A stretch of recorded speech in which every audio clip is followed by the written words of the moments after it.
I den her video, der skal jeg fortælle lidt om ligevægtssystemer. Øhm, og i det her tilfælde er det omkring fremstillingen af ammoniak. Og der ser vi reaktionsskemaet for fremstillingen her. Og der står, vi får også at vide her, at reaktionen mod højre, den er eksoterm. Hvis vi kigger på punkterne hernede, så er den første opgave, at jeg skal forklare ud fra Le Chateliers princip, om udbyttet af ammoniak bliver størst ved højt eller lavt tryk. Og det gør det ved højt tryk, og det er fordi, at ved højt tryk, der bliver molekyletætheden større. Og hvis vi ser på reaktionen heroppe, så ser vi også, at der på reaktantsiden er 3 molekyler, og at der på, 4 molekyler, og at der på højre side er 2 molekyler.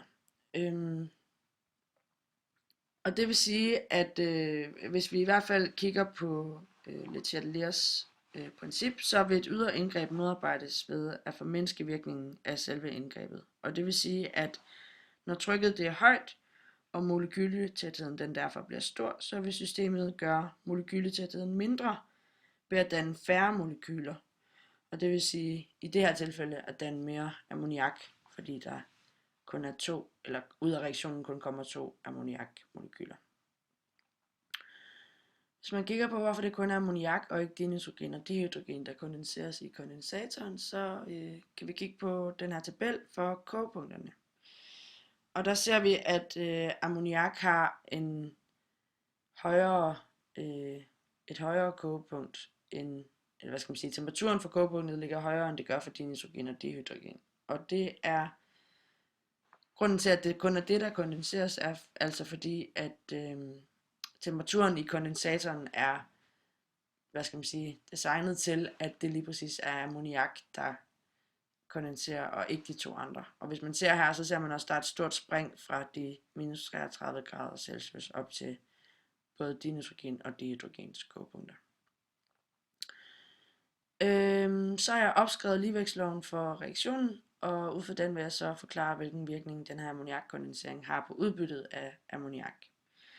Og når ammoniak kondenserer, så bliver reaktionsbryggens tæller her, den bliver mindre. Og det vil også sige, at selve reaktionsbryggen, den bliver mindre end ligevægtskonstanten for reaktionen. Og det vil altså medføre en forskydning mod højre, som er i, hvad skal man sige, retning mod ammoniak, dannelsen. Og derfor vil det altså også forøge udbyttet af selve reaktionen, og også af ammoniak. Så til sidst forklarer vi hjælp af Le Chateliers princip, hvorfor forholdsvis lav temperatur giver det største udbytte af ammoniak. Og det er fordi, at reaktionen mod højre, den er eksoterm. Og endnu en gang, så ifølge Le Chateliers princip, så modvirkes et ydre indgreb ved at formindske virkningen af det. Og det vil sige, at hvis temperaturen den sænkes, så modreagerer selve systemet ved at danne mere varme. Og det vil i det her tilfælde også betyde, at der dannes mere ammoniak. Eller om det kan gå begge veje, ikke? At der bliver dannet mere ammoniak og dermed også mere varme. Til allersidst så bruger jeg forklaringen fra punkt 4 til at forklare, hvorfor det er vigtigt at bruge en katalysator i forbindelse med ammoniakfremstillingen. Og det er fordi, at en katalysator nedsætter aktiveringsenergien, og det vil altså sige, at der også produceres mindre varme, så temperaturen den kan holdes lav, ligesom den skal.